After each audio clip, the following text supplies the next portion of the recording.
신약성경 요한계시록 12장 13절 말씀 보겠습니다.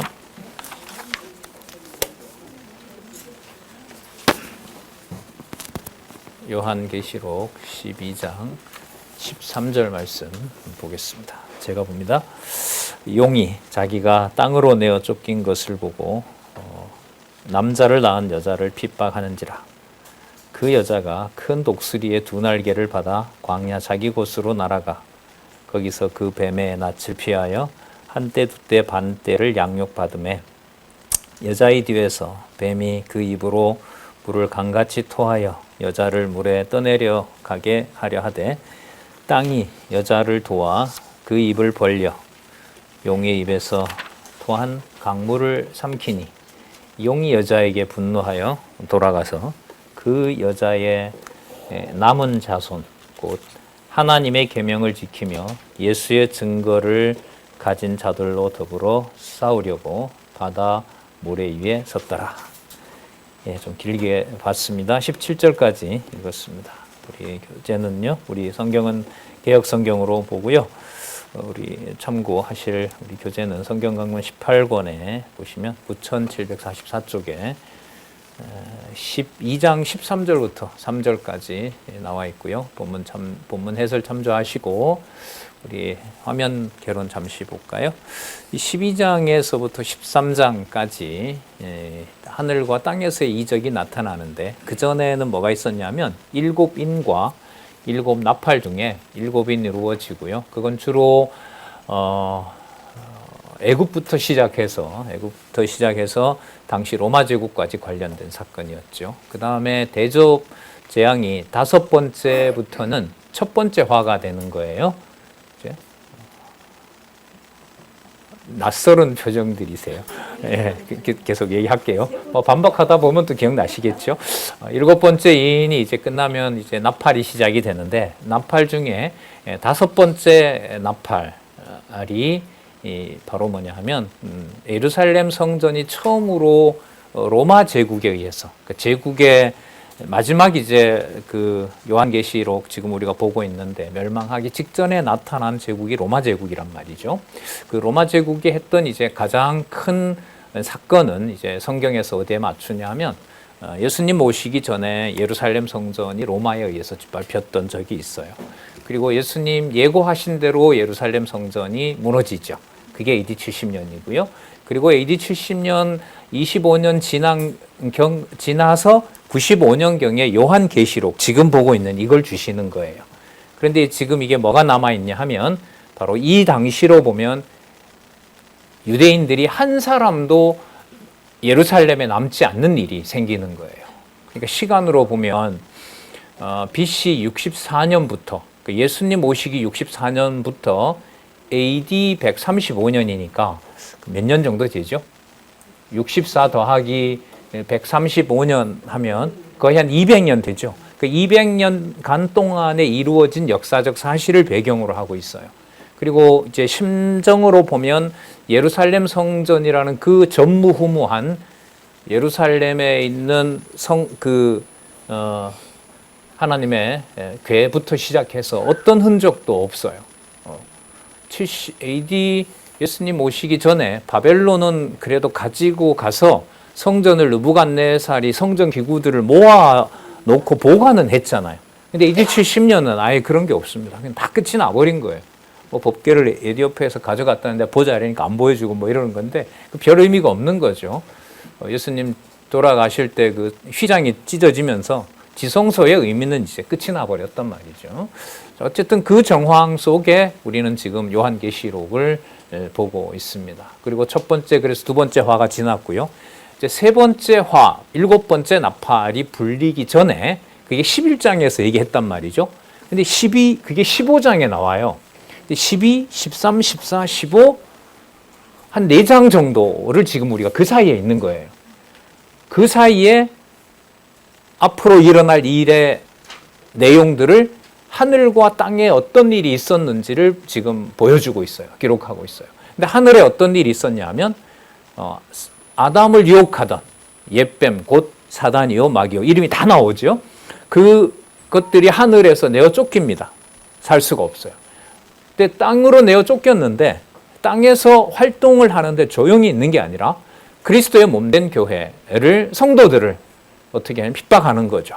그러니까 핍박하는 건데 오늘 이 12장 13절과 맞춰서 말씀드리면 그 일이 AD 70년이 지난 지금 이 시간 AD 95년 그리고 앞으로 135년경에 우리로 보면 이루어졌죠. 그 사건이 있을 그 무렵에 일어난 일이 아니라 이 11장부터 시작해서 12장 13장에서 소개하는 내용 그게 언제? 창세전에 이미 하늘에서 일어난 일인 거죠. 그러니까 거기에 내어 쫓긴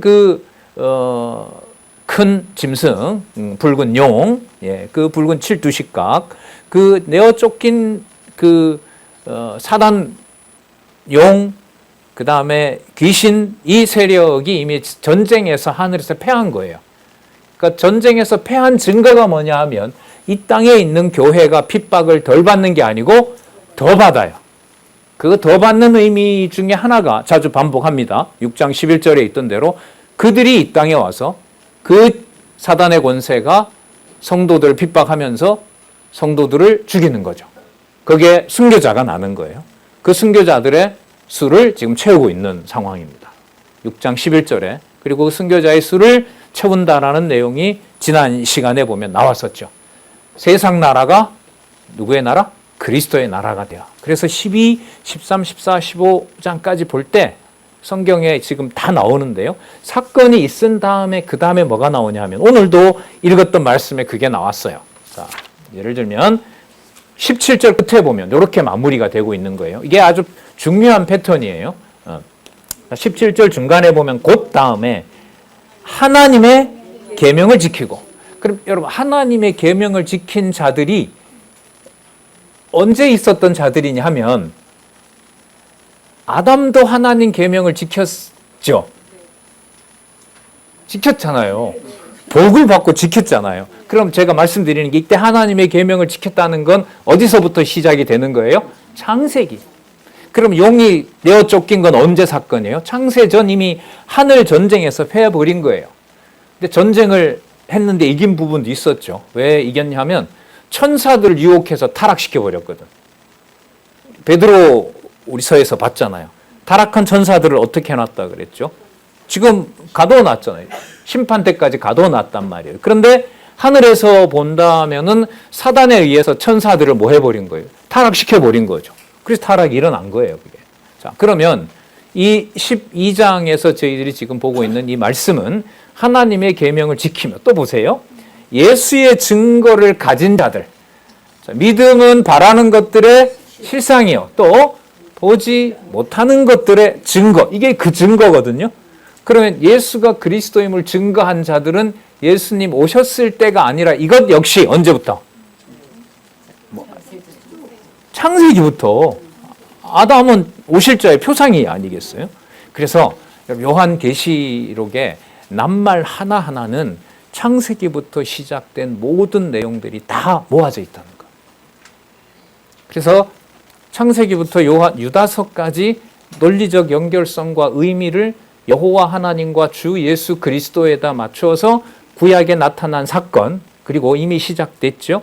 다니엘서에서 해석을 해준 세상나라 사건, 그리고 지금 요한계시록에서 말할 때 하늘에 있는 이 사건을 세상에 있는 구체적인 사건과 정확하게 연결을 시키고 오류가 없어야 요한계시록이 우리 지금 페이지 보면 9746페이지 이렇게 나왔잖아요. 이게 9882페이지까지 요한계시록 마지막 장 마지막 절에 점을 딱 찍으면서 따라서 성경은 하나님의 말씀이다. 정확무한 하나님의 말씀이다. 라고 증명이 되는 거죠. 그걸 지금 성경 강론집은 증명을 하고 있는 거고요. 자, 그러면 계속해서 보도록 할게요.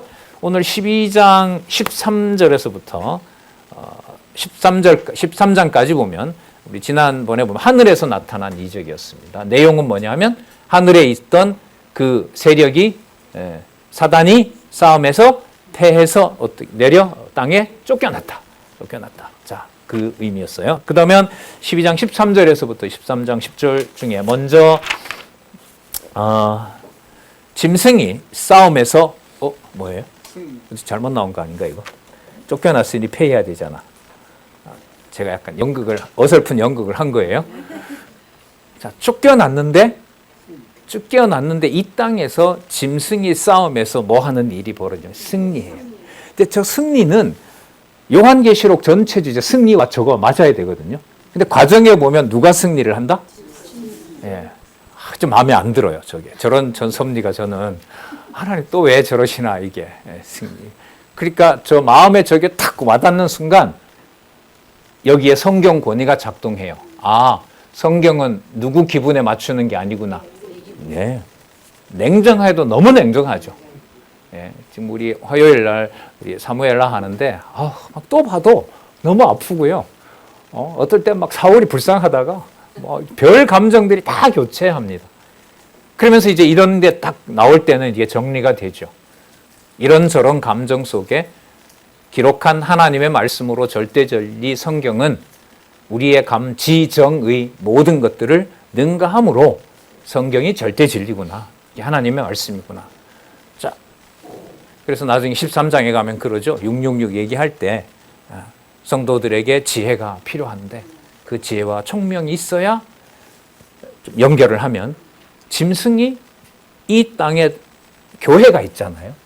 교회와 성도들이 있는데 그 교회와 성도들을 이기는 그것을 보고 지혜와 총명이 있어야 그리스도가 통치하는 영원한 교회는 그게 지금 패배하는 게 아니라 무슨 징조이다? 승리의 징조이다. 그걸 지금 요한계시록은 써주고 있단 말이죠.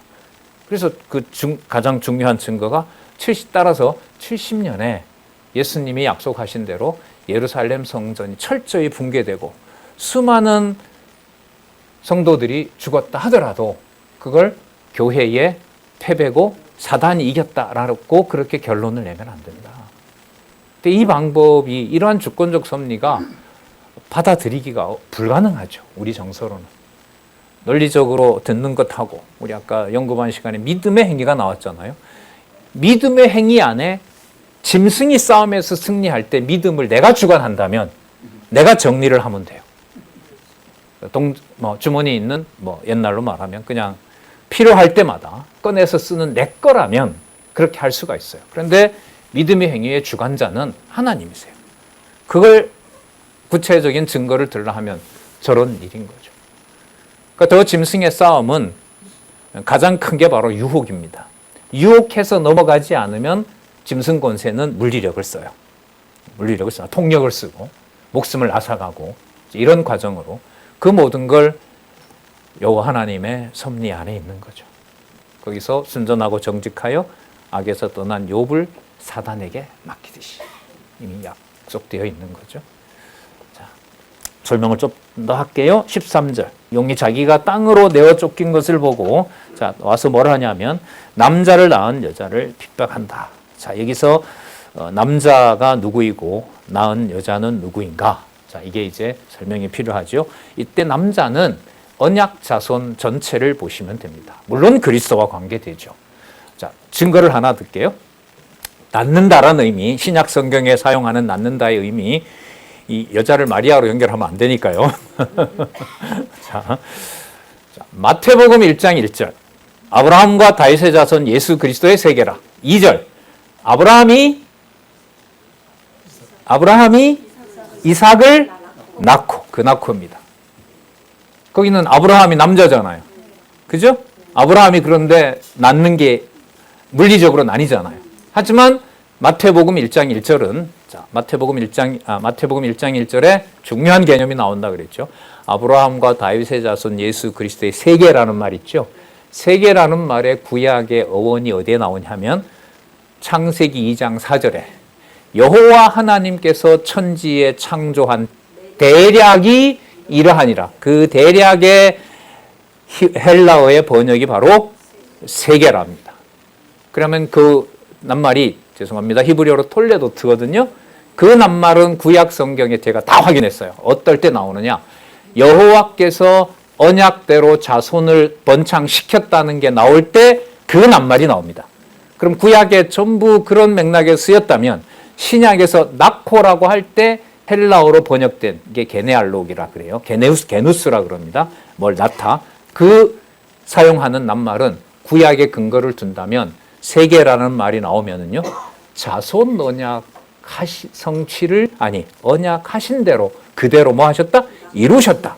그게 마태복음 1장 1절에 나오고요. 낙호의 의미는 물리학적이고 생물학적인 의미의 낙호를 무시하는 게 아니에요. 초월한다. 초월한다. 그래서 여기에 낙호라는 낱말로 봤을 때 이 남자는 바로 그리스도를 포함한 언약자손. 그리스도는 언제 태어나셨을 말을 할게 다시. 그리스도께서 언제 태어나셨냐 하면은요.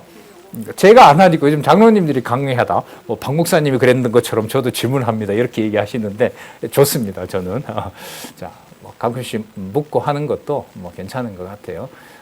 여호와 하나님께서는 당신의 아들을 언제 낳으셨냐 하면요. 창세전에 낳으셨습니다.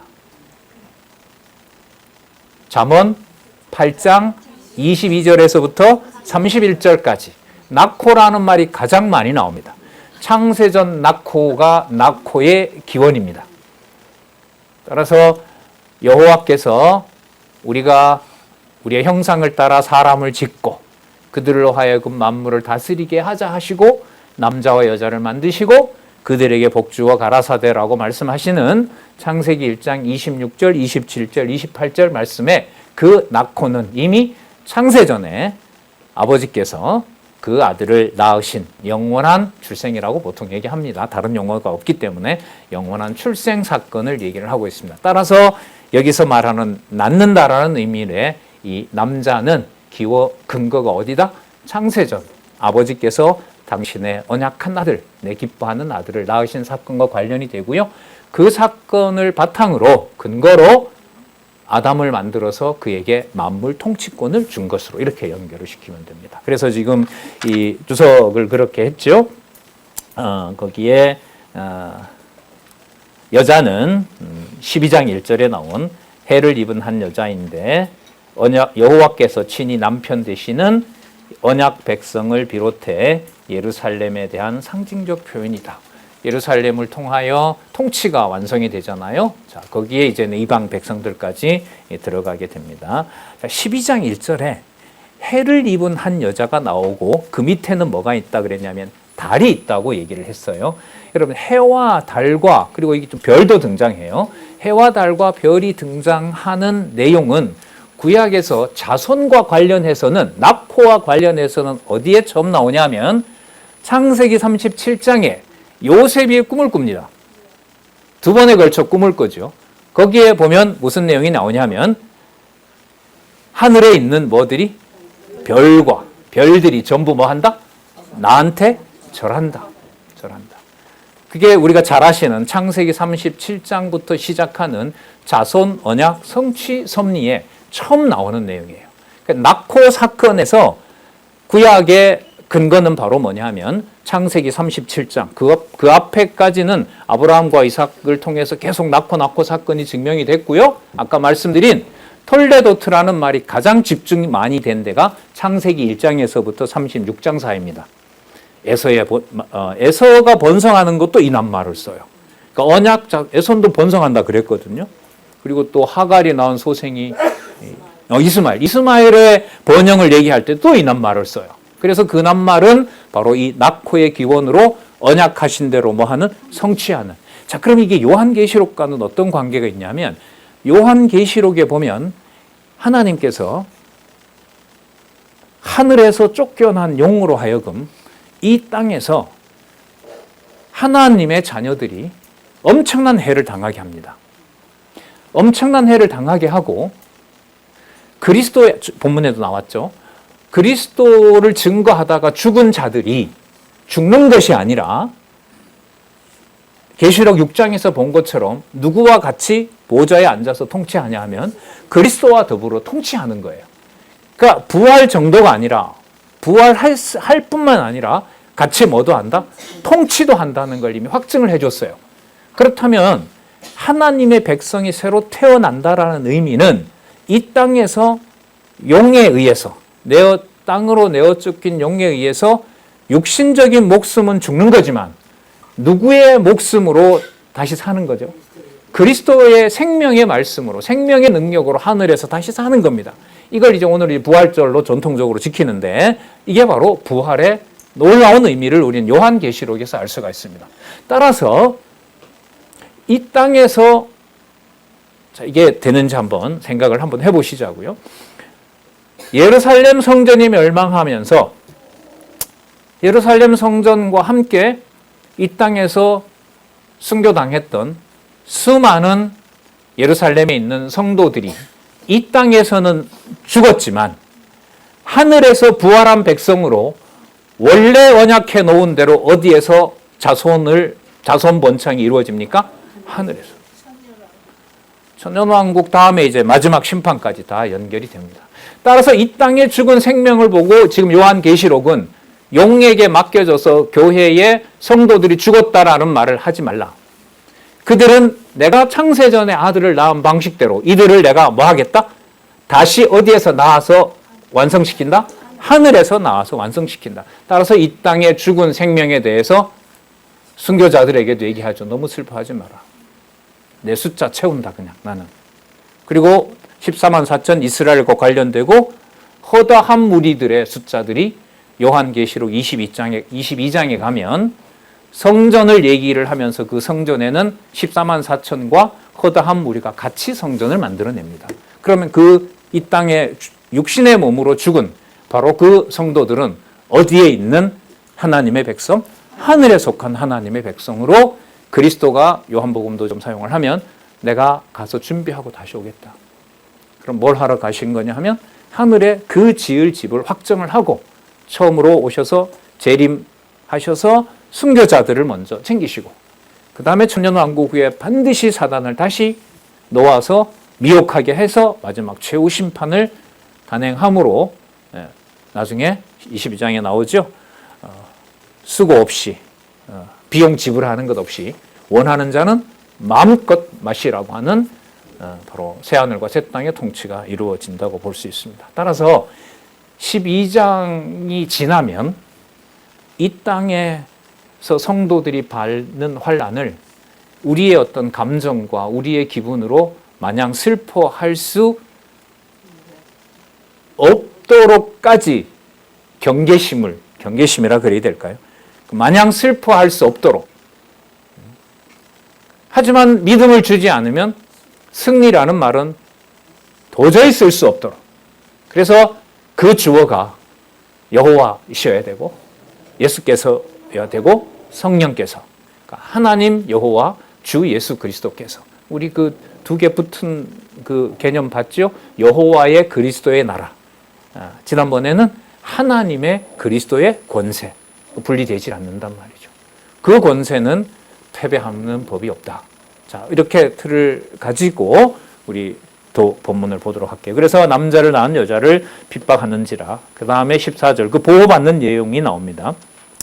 그 여자가 큰 독수리의 두 날개를 받아 광야 자기 곳으로 날아가서 거기서 큰 뱀의 낯을 피하여 한때 두때 반때를 양육받으며, 여러분 다니엘서에서 사용한 한때 두때 반때는요 지금 이 강론집에도 설명을 합니다. 1차적으로는 바로 로마 제국의 통치 때 그리스도께서 오시는, 그러니까 로마 제국이 끝난 게 아니죠. 이미 시작은 됐지만 그때 유대를 통치하던 왕이 누구냐 하면 헤롯 왕이었죠. 들어보셨죠? 그 헤롯 왕이 유대인들에 의해서 그 예루살렘을 집권하는 게 쉽지가 않았어요. 처음에 앉았다가 반란이 일어나서 내어 쫓깁니다. 반란이 일어나 내어 쫓기다 다시 왔다가 또 내어 쫓겨요. 그리고 다시 또 돌아와요. 그 사이에 예수님께서 태어납니다. 그걸 다니엘서에서는 한때, 두때, 반때입니다. 그런데 이게 다니엘서의 약속이 이루어진 것은 마태복음을 통해서 이루어졌다고 보고요. 그럼 요한계시록에 이 얘기가 나오는 것은 뭘 설명하려는 거냐? 한때, 두때, 반때의 의미가 무슨 의미냐? 제국이 통치할 때, 사단의 권세가 통치할 때 누가 태어난다? 예수님이 태어나가 이미 이루어 주셨고요. 그리스도가 약속하신 대로 세우신 교회가, 거기에 하나님의 백성들이 한때, 두때, 반때 속에서 뭘 겪을 수밖에 없다? 고난을 겪을 수밖에 없다는 상징으로 요한계시록에서는 한때, 두때, 반때가 나오는 겁니다. 이걸 몇 년도 몇 월 며칠이라고 딱 찍는 순간 이제 스톱. 여기서는 요한계시록의 이 해석은 여기서 끝이 납니다. 그래서 이걸 억지로 요한계시록에 맞추어서 계산했던 일로 생긴 일이 1999년도에 다미선교입니다. 그날 와야 됩니다. 날짜를 계산해서. 그럴듯해요. 중간에 막 다 맞는 것도 아닌데. 그래서 그때 안 오셨죠. 예, 안 오셨어요. 예. 그게 바로 이것 때문에 그러는 거예요. 이때 한때 두때 맞대를 몇 년 몇월 며칠 거기에 넣을 수가 있는 게 아니란 말이죠. 자, 그러니까 이게 이루어진 거죠. 어디에 있던 다니엘서에 사용했던 이 개념이 역사적으로 그리스도의 몸된 교회를 세우시는 과정의 고난의 기간으로. 자, 그렇게 정리하시면 되고요. 15절에 여자의 뒤에서 뱀이 그 입으로 물을 강같이 토하여 여자를 물에 떠내려가게 하되 땅이 여자를 도와 그 입을 벌려 용의 입에서 토한 강물을 삼키니. 자, 이게 보호받는 과정이라고 보시면 됩니다. 상세한 내용들은 이게 주석에 되어 있으니까요. 잘 보시면 됩니다. 자, 여기서 여자 얘기를 하나 하고 넘어가도록 하겠습니다. 자, 아까 창세기 37장 얘기를 했고요. 여러분, 갈라디아서에 가면 여자의 의미가 생물학적인 여자의 의미가 아니라는 걸 보여주는 구절이 하나 있어요. 이걸 한번 찾아보고 갈게요. 갈라디아서 4장 26절을 보시기 바랍니다.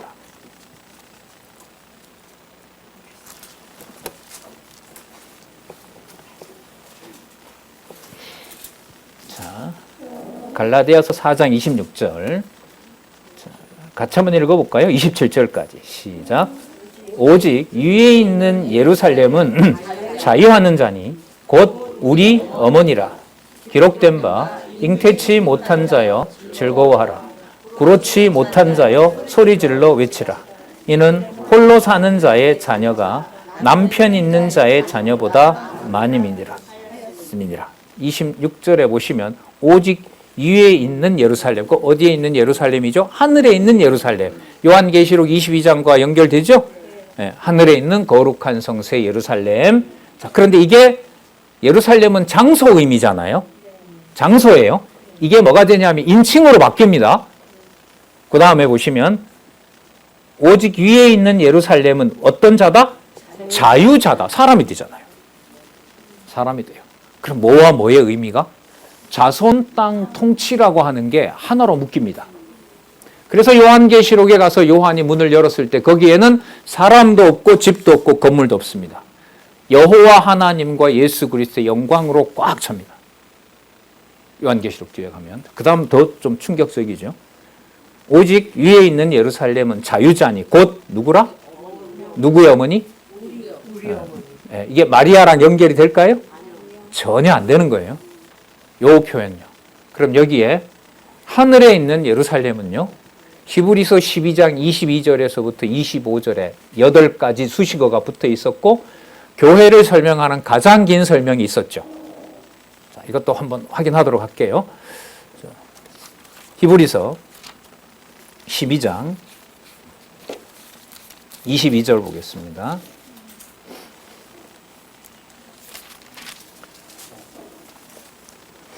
자, 22절부터 24절까지 함께 보겠습니다. 시작.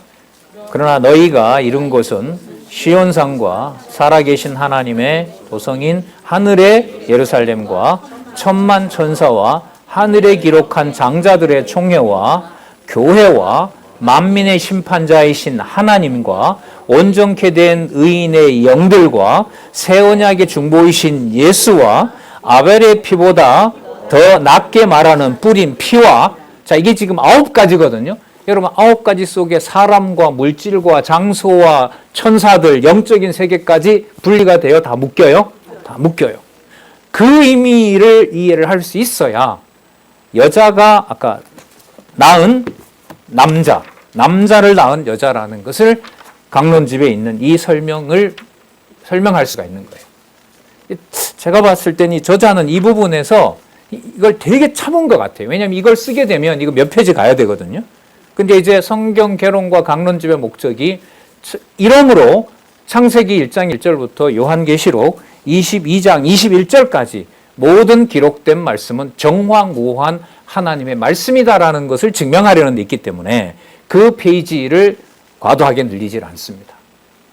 그래서 아시겠지만 이렇게 쓰다가 예를 들면 성경에서 말하는 여자를 따로 메모를 해놓는 거예요. 그리고 강론집은 끝내고 그런 것들을 10개로 모아서 여러분들 잘 아시는 무엇인가로 나오는 거예요. 무엇인가가 지금 4권이 나왔으니까 40개인데 이건 앞으로 뭐 100개가 될 수도 있고요. 200개가 될 수도 있고 연구자들이 나오는 만큼 그건 이제 성경 신학, 성경 개념 사전이 될 겁니다. 모든 교파들은 다 가지고 있죠.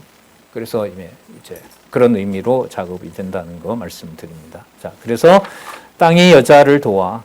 그래서 여자의 의미가 어떤 의미를 벗어난다? 생물학적 의미를 벗어난다. 자, 그러면 17절에 용이 여자에게 분노하여 들어갔다고 했을 때 이 여자라는 것은 뭘 초월합니까? 생물학적인 여자를 초월하고요. 이 땅에 그리스도의 몸된 교회를 통해서 계속해서 뭐하는 태어나게 되는 하나님의 자녀들. 그런데 그 사건은 땅에 속한 사건이 아니고 하늘에 속한 사건이고 하늘에는 어떤 곳이 있냐면 히브리서 12장 22절에서부터 24절까지 있었고 갈라디아에서 이미 그 유대인 바리새인 출신의 사도 바울은 이미 어머니는 어디에 있다? 하늘에 있는 성에서 낳아주는 그 어머니, 그 성에 속한 자가 바로 하나님의 자녀들이다라고 소개를 하고 있는 겁니다. 연결은 시켜드렸어요. 딴 얘기는 하진 않았고요. 성경에 있는 그 말씀들을 가지고 같이 공부해 가겠습니다. 시작이 됐으니 또 질문이 나오면 또 살펴보고 또 공부하다가 생각이 또 들면 또 안내드리고 할 테니까요. 자, 그래서 전통적으로 뭐 어디에 누구에 맞췄다 한때 두때 이거 전부 다 맞지 않는 해석이라는 거 아울러서 말씀을 드리는 겁니다. 자, 그 다음 그 내용이 중요하죠. 여자의 남은 자손, 이 땅에 창세로부터 준비된 하나님의 자녀 통칭입니다. 그 자녀 곧 누구예요? 하나님의 계명을 지키며. 이게 믿음을 주신 자들이죠. 믿음을 받은 자들이고 핵심은 구약은 오실 메시아 예언, 신약은 오신 메시아 성취. 그래서 예수의 증거를 신구약에서 가진 자들. 그래서 애굽 제국에서부터 지금 로마 제국까지. 그리고 그 자들의 현재 상황은 예루살렘 멸망할 때 예수님의 약속대로 엄청난 고난을 당했지만 그들이 어디에 함께하고 있다? 하늘에. 아까 히브리서에서 얘기했던 바로 그 총회에서 그리스도와 더불어 왕노릇하고 있고 그리고 거기에 피는 창세기 4장에 나오나요? 4장과 5장에 나오는 아벨의 흘린 피와도 비교가 되지 않는 피. 예루살렘에서 흘렸던 피. 그래서 저는 이제 이걸 통해서 이 땅에 육의 몸을 무시하면 적그리스도 돼요. 이 땅에 육의 몸을 가지고 오셨지만 육의 몸 속에 한정되지 않지. 오늘 보셨지만 여자다 남자다 이게 한정되지 않잖아요.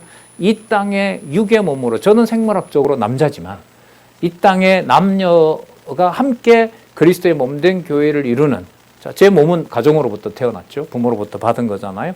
그 출생지에서 비롯하는 이 출생의 신비로운 의미를 요한계시록에서는 그 가정에 그 개인에게 무슨 일이 일어난다 하더라도 거기에 패배라든지 용에게 사로잡혀 가다든지 귀신이 들렸다든지 일체 모든 것들을 뛰어넘어서 반드시 뭐는 보장된다? 승리. 오늘 부활절 메시지가 연결이 되네요. 요즘은 제가 교회사 강의에서 이 기독교 절기가 99%가 다 로마에서 왔다고 하니까 우리 권사님이 너무 걱정이 돼서 자꾸 그걸 들을수록 찬양팀 모이기가 힘드는데 이러시더라. 아니에요, 권사님. 우리는 뭐 의미를 아니까 맨날 하면 얼마나 또 좋아요.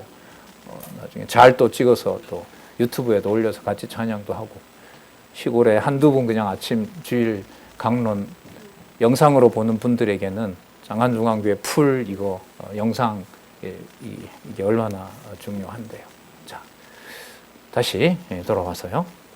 예수의 증거를 가진 자들이 더불어 싸우고 바다 위에 섰더라. 자, 모래 위에 바다 모래 위에 섰더라. 자, 그 다음에 또 등장해요. 또 등장해 이게 왜냐하면 저 제목이 땅에서 나타난 이적인데 짐승의 싸움에서 뭐 해야 되니까 승리하고 이 땅의 성도는 고난을 받고 순교를 해야 하늘에 있는 족보의 완성이 되니까 구조는 그렇습니다. 내가 보니 바다에 한 짐승이 나오는데 뿔이 여리요 머리가 7이라. 우리가 뿔, 각. 그러니까 십각 7두. 예, 이렇게 십각 7두. 12장 3절에는 그다음 그 뿔에는 열 면류관이 있고 그 뿔열에 열 면류관이 쓰여져 있어요. 머리에는 그런데 참남된 이름들이 있더라. 그러니까 여호와의 이름을 빙자해서 예수 그리스도의 이름을 빙자해서 그와 유사한 것들이 거기에 꽉 차 있는 거예요.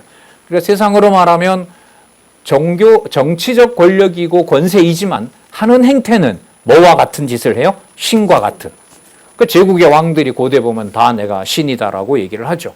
그래서 종교와 정치를 일치시켜야 통치가 이렇게 원활하잖아요. 이 세상 통치가. 자, 그래서 이제 열면류관이 있고요. 참남된 이름들을 가지고 있는 거죠. 2절에 보면 자, 내가 본 짐승은 표범, 그 다음에 그 발은 곰, 그 입은 사자. 표범, 곰, 사자는 다니엘에 나옵니다. 다니엘 2장부터 애굽부터 시작해서 당시에 있었던 바벨론 제국까지 설명하면서 바로 여기 사용됐던 표범, 곰, 사자들은 바로 제국을 의미합니다. 자, 제국을 의미해요. 자, 같은데 용이 자기의 능력과 보좌와 큰 권세를 주었더라. 누구에게? 십각 7두에게. 자, 이건 여러분 다니엘서 설명하면서 이미 얘기가 이루어졌고요. 당시 기록할 때도 이미 애굽 있었죠? 애굽 다음에 아수리 있었어요. 이스라엘과 관련된. 그 다음에 바벨론이 있었습니다. 그 다음 바벨론이 있었습니다. 바벨론 다음에 페르시아 제국이 있었습니다. 그 다음 헬라 제국이 있었습니다. 그 다음 로마 제국. 6개인데 예, 중간에 한 뛰어넘었어요. 6개 제국을 설명을 하고 있고 또 제국이 바로 예수님 오실 때 통치한 게 아니고요. 예수님 오시기 전에는 유다의 하스몬 가문이라고 있어요. 유다 지파가 아니고요. 레위 지파예요. 레위 지파가 헬라 제국이 막판에는 초반에는 여러분 알렉산더라고 아시죠? 그 기록에 보면 알렉산더가 유대인들을 되게 보호해 줍니다. 유대인들의 그 활동을 그대로 보호해 줘요. 그리고 알렉산더가 죽자 그 왕 중에 한 사람이 유대인들을 얼마나 보호를 했는지 자기의 통치를 위해서, 목적은 자기가 통치를 하기 위해서 모든 경전을 헬라어로 번역을 합니다. 그 중에 사업 하나가 유대인들이 경전마저도 헬라어로 읽어야 자기 통치가 용이하기 때문에, 왜냐하면 구약 성경에 나타난 그 본문 중에 왕에게 순종하라는 구절이 나오면 헬라 왕은 그걸 쓰겠죠. 봐라. 여기 너희들의 섬기는 야훼도, 여호와도 뭘 했다? 왕을 잘 섬기라고 하지 않느냐. 봐라. 다윗 왕을 얼마나 너네들 잘 섬겼느냐. 그러니까 그 성경을 헬라어로 번역해서 자기는 자기 용도대로 써먹는 거죠. 그럼 여기에 뭐와 뭐가 붙어 있느냐? 정치적 권력과 종교적 권력이 붙어 있습니다. 삶의 편안함으로 보면 뭘 하는 게 맞아요? 종교의 자유를 주는 것처럼 보여요. 하지만 그 통치자는, 짐승 권세가 통치하는 그 통치자는 그 방식으로 자기는 유대인들을 자기가 통치하기 위한 수단으로 쓰는 겁니다. 자, 그리고 그 헬라 제국이 있을 때 바로 아까 하스몬 왕가가 처음에는 전쟁을 하지만 나중에는 서로 잘 지냅니다. 그러다가 헬라 제국을 로마 제국이 치죠. 예수님 오시기 한 80년, 60년경에, 70년경에 쳐서 헬라 제국의 패권을 로마가 집니다. 그때 로마에 줄을 서는 또 가짜 유대 가문이 있었어요. 가짜 유대 왕이 있었어요. 그게 바로 헤롯입니다. 그래서 한번 보세요. 큰 용. 그 다음에 여기 7제국, 앞으로 나타날 것까지 포함해서 7제국, 거기에 붙어서 가장 여호와의 이름을 그럴듯하게 사용한 두 세력, 하스몬 왕가와 그 다음에 헤롯 왕가. 자, 이 내용들이 48페이지에 설명을 하고 있습니다. 그걸 여러분 간단하게 여러분들에게 설명을 드리는 겁니다. 그리고 이 모든 내용들은 마지막 그리스도가 재림하시기 전에 7번째로 등장하는, 자, 이제 아까 몇 번째 화가 남아있냐 하면 셋째 화가 남아있죠. 셋째 화가 남아있는데 셋째 화가 시작이 되면서 이제 마지막 그리스도의 심판이 시작이 됩니다. 그게 15장부터입니다. 그리고 15장, 16장, 17장에서 그 상황을 설명을 하고요. 16장까지 설명을 하고 17장, 18장에 가면 이 세력들을 다 끌어냅니다. 이 세력들을 다 끌어내니까 모양들이 비슷하죠. 사단도 내어 쫓겨서 하나님 노릇하려고 하다가 내어 쫓기죠. 이 땅에 온 제국들도 마치 관용을 베풀다가 말 안 들으면 이제 죽이고 하잖아요. 바로가 왜 그 태어난 아이들 다 죽이라 하잖아요. 처음에는 써먹다가 자 그렇게 하죠. 모든 제국들이 그렇게 하는 거예요. 그리고 이 땅에 거기에 붙어서 예수님이 왕된다는 소식을 듣고 아이들을 또 다 죽이고 했던 헤롯 가문이 있고 마치 자기들이 유대의 통치자인 것처럼 로마가 우리를 사인해 줬다고 하면서 그렇게 거짓한 게 있어요. 그러니까 형태들이 다 유사합니다. 이걸 다 묶어보면 모습은 유사한데 크기가 사이즈들이 좀 달라요. 그게 바로 666입니다. 아, 권사님 오랜만에 하니까 되게 좋다. 맨날 갸우뚱하시고 힘들다 그러고 이러시는데 예. 그래서 여러분 이 666을 처음에 이 원고를 받았죠. 2014년에 11년 전에 연구원들이 3명이었잖아요. 다들 충격을 받은 거죠. 저는 맞는 것 같았어요. 그래서 이제 교정지를 그렇게 해서 이제 보냈고 그때 책 진짜 많이 읽었죠. 이 중간사에 관련된 책들을 한 6권 나와 있는 거 거의 다 읽은 것 같아요. 그리고 고증을 다 하고 이제 저자한테 얘기를 하고. 그래서 저는 이제 우리 선배 목사님들이 요한계시록의 66 비밀이 풀린 거거든요. 이렇게 해석을 하지 않으면 666은 여러분 풀릴 수가 없어요. 가장 성경적이에요, 이게. 그래서 이제 두 분이 강의를 하시는 걸 이제 사경이 기대했는데 두 분들이 안 하시더라고요. 제가 그분들 비난하려는 건 아니고요. 이게 지금 창세기부터 시작해서 요한계시록 13장에 이게 나오거든요. 66이 곧 나와요. 그래서 미리 말씀드린 거예요. 이게 전체 성경에 대한 상세한 역사적 사실과 성경 본문의 통일성이 없으면 이 해석을 하기가 어려워요. 그래서 아까 여러분 상징적인 해석을 할 때 이미 나왔던 숫자는 숫자대로 사실을 증명해야 되고요. 그럼 얼마나 많이 고증을 해야겠어요. 리서치를 해야 되죠. 문헌 찾아보고. 이제는 그 당시에는 AI도 없었죠. 그냥 결국 인터넷 검색 정도, 아니 외국에 있는 논문들 이런 것들, 자 그런 걸 찾아보고. 지금은 이제 바뀌었죠. 지금은 여러분 관련된 거 여러분들이 쫙쫙쫙 물어가면 지금 AI는 얘가 생성을 하면서 하기 때문에 저도 꽤 많이 입력을 시켜놔서요. 아마 그쪽 방면에 의견이 있다는 걸 계속 제시합니다. 우리 그걸 계속 업데이트하면 되는 거죠. 김일복 장로님 안 나오셨는데 이제 김일복 장로님 만들고 있는 프로그램 일종의 그런 거예요. 있는 원본을 바탕으로 원본을 지키면서 들어오는 해석들이 성경적이지 않는 것들은 걸러내고 그것마저도 이제 AI로 걸러내고 있는 유용한 지식들은 성경을 하나님 말씀으로 확증하는 것으로 성도들에게 소개하고 그게 바로 디지털 도서관입니다. 잠깐. 네. 지금 현재까지 예. AI에서 찾아본 그 지식이 우리 박사님. 네. 예. 동목사. 박사님. 아니 지금 내가 있던 박사. 박사님 보기에는 틀림이 없어요. 답을 바로 드릴 수 없는 게 걔가 틀린 말을 하면 우리 원로도 고쳐준다 그러잖아요. 그 박용기는 박용기 그게 아니야. 나는 몇 권을 썼고 내가 생각하는 계시는 이런 의미야. 그러면 AI가 뭐라고 하냐면 그걸 알려주면 제가 다시 정리할게요. 근데 알려주려면 성경 강론 총소를 구글 AI에다가 다 줘야 돼요. 이게 거래를 해야 돼요. 그러니까 주는 만큼 걔는 사용을 할 수 있도록 도와는 줘요. 그런데 내 뭐가 가요? 저작자로서 원본을 내놔야 돼요. 이게 큰 딜레마인 거죠. 못한다라고 할 수 없는 게 저는 계속 고쳐놓은 게 있어요. 그래서 아마 저는 챗GPT를 사용을 하는데요. 거기에 창조 타락 구속은 말을 안 해요.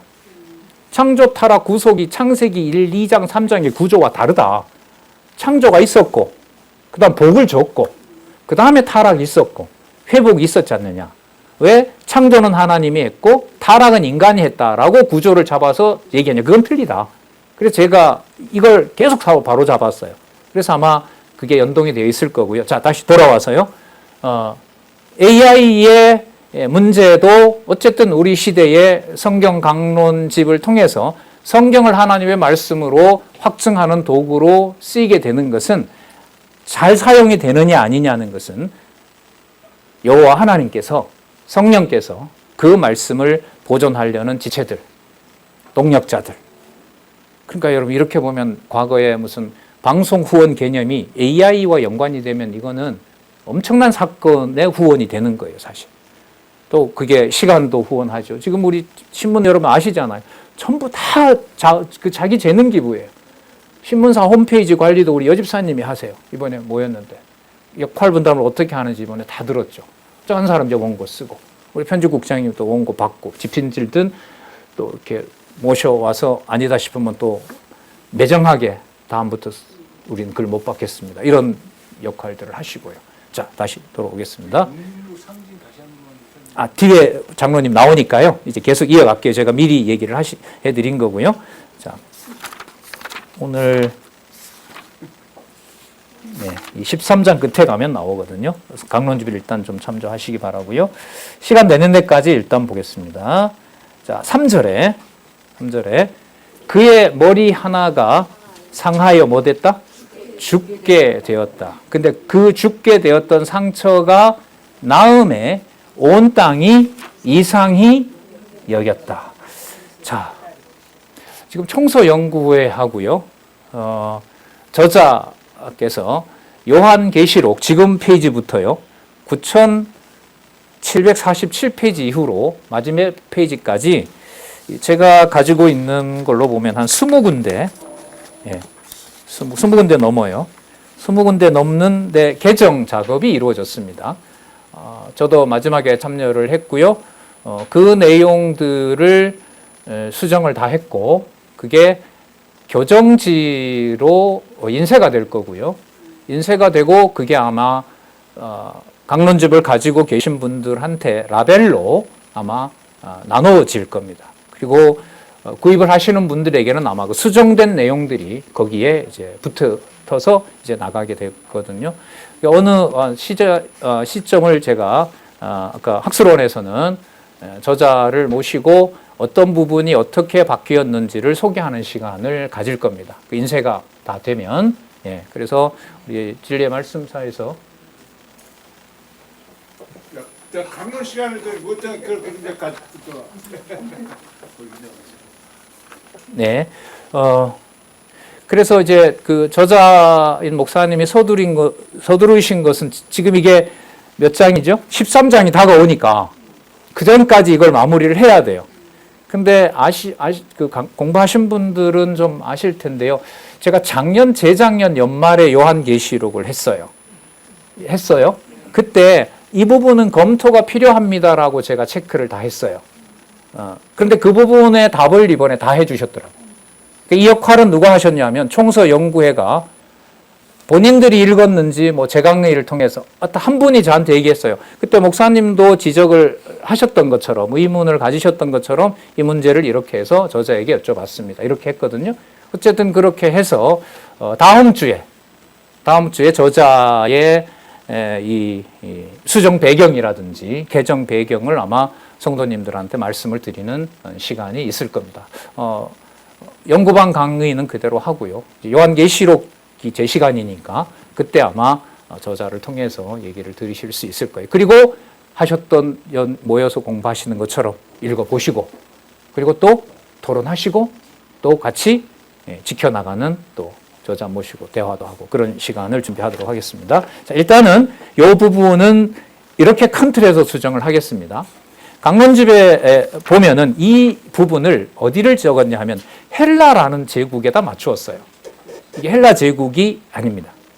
지금까지 말씀드린 대로 이때 정황으로 보더라도 이 기록할 95년 당시에 지금 아까 여자가 낳은 남자를 핍박하고 뭐하고 하는 것은 지금 교회 시대거든요. 그러니까 과거가 아니라 그 당시 현재를 포함해서 우리가 봤을 때는 과거이지만 우리로 봐서도 마지막 큰 성 바벨론이 멸망할 것과 관련을 된다면 우리로 봤을 땐 미래. 아시겠어요? 요한계시록 쓸 때 상황의 135년은 우리가 봤을 땐 뭡니까? 과거잖아요. 과거예요. 하지만 예수님께서 아직 안 오셨다는 약속과 관련해서는 사도 요한에게도 미래이고 우리에게도 미래인 거죠. 근데 그 전환이 실제로 일어나는 장이 13장입니다. 그래서 지금 여기에 3절 있죠? 그의 머리 하나가 상하여 죽게 된 것 같으니 그 죽게 되었던 상처가 나음에 온 땅이 이상히 여겨 짐승을 따르고 있죠. 이게 다니엘서에서는 누구를 말하냐면 알렉산더가 맞아요. 알렉산더가 유대인에게 호의를 베풀면서 엄청난 사건이 일어났어요. 알렉산더가 그 땅을 정복을 하고 예루살렘에 들어오는데 예루살렘 제사장들이 흰 제사장 옷을 입고 알렉산더에게 예물을 바친다고 도열을 합니다. 그래서 알렉산더가 도착을 합니다. 왜 이러느냐? 당신이 이미 올 걸 우리는 알고 있었다. 당신의 이 예루살렘 입성은 여호와 하나님이 정하신 일로 우리는 준비하고 있었다. 잘못된. 근데 역사적 사실로 보면 그때 유대인들은 이미 헬라 제국이 페르시아 제국을, 페르시아 여러분 제국 말년에 보면 그 하만이 뭐 하려고 했어요? 죽이려고 했죠. 그리고 진짜 살아나잖아요, 유대인들이. 그리고 뭐 이거 제 말은 아니고요. 그 역사책에 의하면은 그렇게 되어 있습니다. 그래서 어쨌든 핵심은 초기에 알렉산더는 유대인들을 종교의 자유를 거해줍니다. 그런데 그가 갑자기 죽어요. 30몇 살에 죽잖아요. 그리고 나라가 네 나라도 갈라지죠. 네 나라로 갈라지면서 끝이 난 줄 알았는데, 유대인 학자들을 보호하더니 유대인 학자들을 통해서 헬라어로 구약 성경을 번역하는 모든 비용을 다 내는 거예요, 황제가. 자, 그 해석은 맞아요. 지금 이 내용은 신약 시대의 일이기 때문에 어느 제국과 연관이 되어야 되냐 하면 로마 제국과 연관이 돼요. 자, 이번에 등장하는 개념 중에 하나가 뭐냐 하면, 여러분, 로마는 이 역사에 보면 두 로마가 있어요. 이탈리아를 중심으로 한, 죄송합니다. 끝내야 되겠습니다. 지금 시간이 이렇게 너무 빠져서 여러분들도 궁금하시고 하지만 아쉽지만, 요 내용은, 요 부분 있죠? 4절. 자, 다음 주에 우리 저자 강의를 요한계시록 시간에서요, 제가 요청을 좀 드려보겠습니다. 그리고 그 시간에 교정한 내용들을 들으시고 여러분들과 같이 공부하고 확인해 가도록 그렇게 하겠습니다. 자, 그러면 본문은 13장 4절부터 하는 걸로 하고요. 오늘 여기서 마치도록 하겠습니다. 강론 시간에 저 질문들 하지 말아요. 하세요. 장로님 괜찮습니다. 괜찮습니다. 자, 괜찮고요. 맥을 놓치게 된다고. 예, 알겠습니다. 예. 자, 장로님도 지금 맥을 놓치게 하신 거예요. 제가 기도하려고 한 거 까먹었잖아요. 예, 일단 하겠습니다. 하나님 아버지 감사합니다. 귀하신 하나님의 말씀 두렵고 떨리는 마음으로 받게 해주셨고, 또 수십 년간 40년 이상 오직 이 말씀에 전념하는 귀한 주의 종과 더불어 귀한 우리 믿음의 선배들과 또 함께하는 지체들과 이 말씀을 지키고자 많은 수고와 또 애쓰는 가운데 하나님의 능력을 찬양할 수 있게 해주셨습니다. 다시 간구하고 강구하오니 이 놀랍고 복된 축복 가운데 그리스도의 부활의 영광과 함께 이 땅에서 누리는 어떤 것에서 또 제약받지 않고 자유롭게 주의 말씀 전하며 지키도록 우리를 붙잡아 주시옵소서. 승리하는 교회, 승리하는 성도의 삶을 하나님 보호해 주시옵소서. 예수님의 이름으로 기도드렸습니다. 아멘.